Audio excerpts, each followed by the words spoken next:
He presses his heel into the shoe, but it doesn't slide in right away. The leather bends the same way it always has. He pauses there, balanced halfway. Then he lowers himself into the chair before finishing the motion. He stands with one foot already inside the first shoe. The other one waits on the floor, turns slightly toward the door. His fingers rest along the worn edge of the leather. Not gripping, not adjusting, just resting there as if the touch itself is enough. The shoes sit where they always sit, side by side, open, patient. He lowers himself into the chair before reaching for the second one. The movement takes longer than it used to. Not because he thinks about it, but because his body does.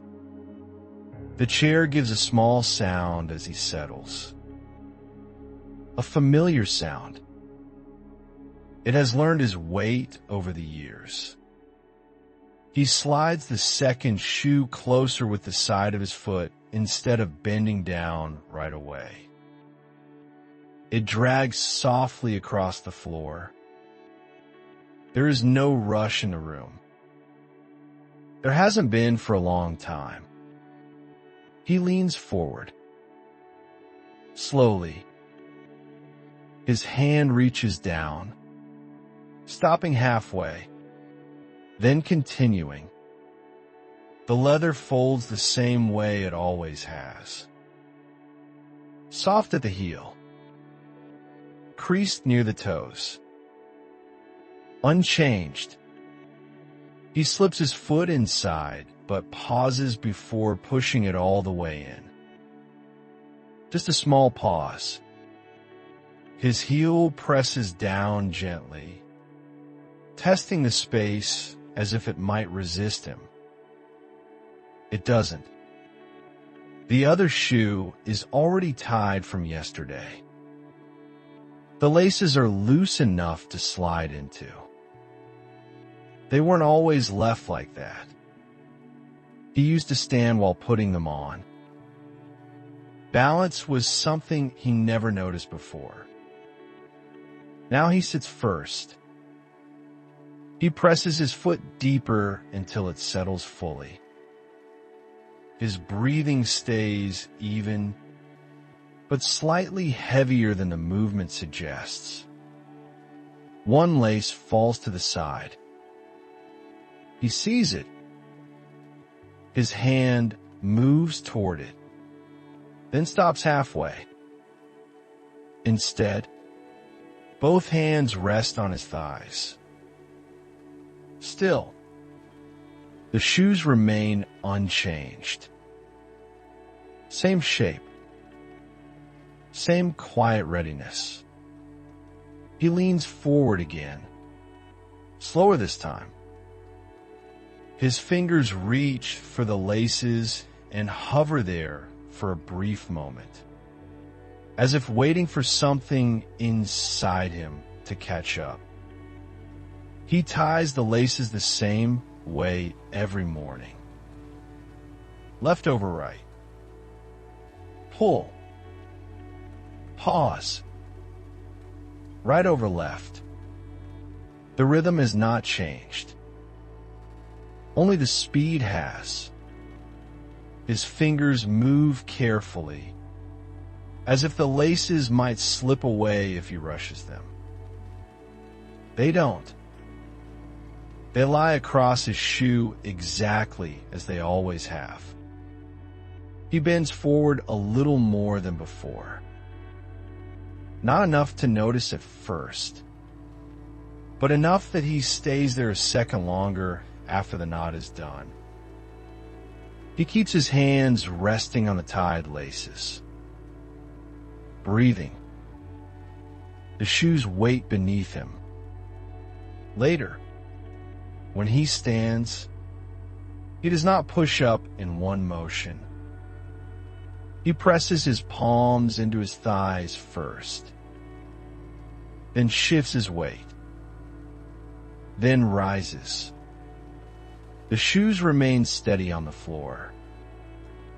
They carry him across the room in short, measured steps. He used to cross it without thinking. Now each turn is slightly wider, each step placed more carefully. When he reaches the door, he stops, not because he forgot something, just to stand there. His feet stay still inside the shoes. He feels the ground through the soles, even though they are thick enough to soften it. Outside, he moves at a pace that feels normal to him. Inside, the pace is smaller. He notices how often he looks down now. Not at the path, at his own feet. The leather creases in the same places. The laces stay tied. By afternoon, he sits again before removing them. He does not pull them off right away. Instead, he loosens the knots slowly, one lace at a time. The motion is deliberate, unhurried. He slides one shoe off and leaves the other on a little longer, as if the day is not fully finished until both are gone. When the second shoe finally comes off, he places them side by side, aligned carefully, toes facing outward, ready for tomorrow. He does not look at them again, but he leaves them slightly closer to the chair than they were yesterday. One morning, he stands in front of the shoes a little longer than usual. They're where they always are, side by side, facing outward. He does not sit right away. His hand reaches for the back of the chair, then pauses there. The shoes wait on the floor, unmoved.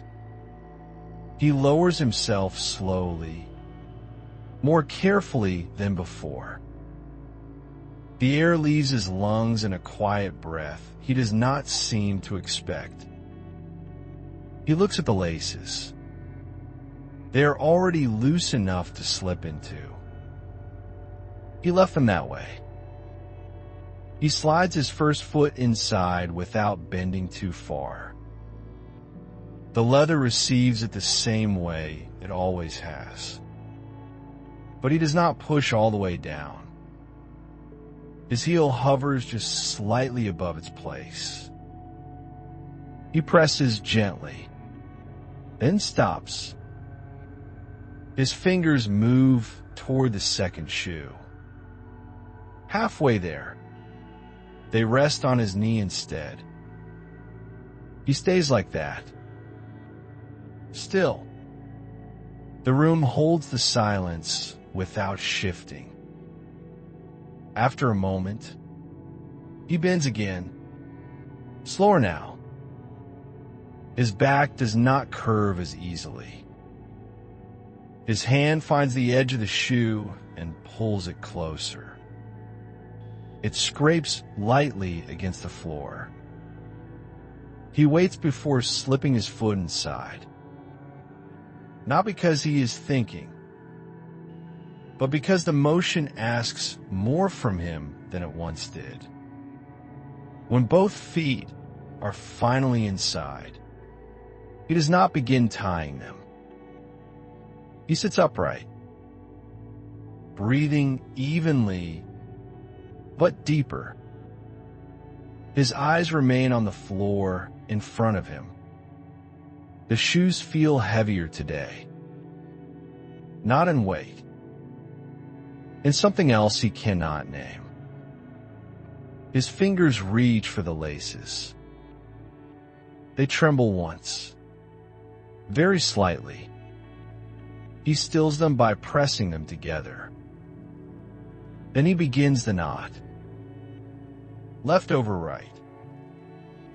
Pull. The movement completes. But he does not stand immediately. He stays seated, hands resting on his thighs, as if the act of wearing them no longer guarantees he will go anywhere. In the evening, the shoes remain on his feet longer than they used to. He sits in the chair without removing them. The laces stay tied. His hands rest on the arms of the chair instead of reaching down. The room grows quieter. Light fades slowly across the floor, touching the toes of the shoes before pulling back. He looks at them without bending forward. They are still shaped by his feet, still steady. He shifts slightly, as if preparing to stand again. But he doesn't. Instead, he exhales and lets his back settle deeper into the chair. After a while, he leans forward, not abruptly, carefully. His fingers move to the laces and begin to loosen them. The knot gives way without resistance. Left lace first, then right. He slides one shoe off and leaves his foot resting lightly on top of it.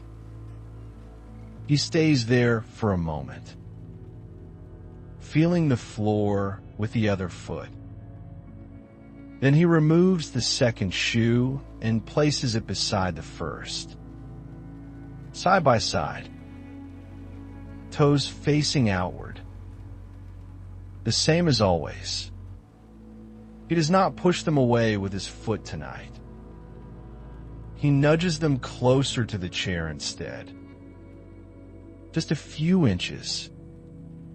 Close enough that he would not have to lean as far in the morning. He notices the adjustment, but he does not pause over it. His hands return to his thighs. He sits quietly, feet bare against the floor. The shoes remain where he placed them, unchanged, ready. He looks at them once more before turning his gaze forward. His body feels slower now. He does not argue with it. The room settles around him. The shoes wait near the chair, closer than before, and he lets them stay there. Not every memory is clear, but some never leave. They remain quietly, waiting for an ordinary moment to return. If this story brought something back, it has done enough.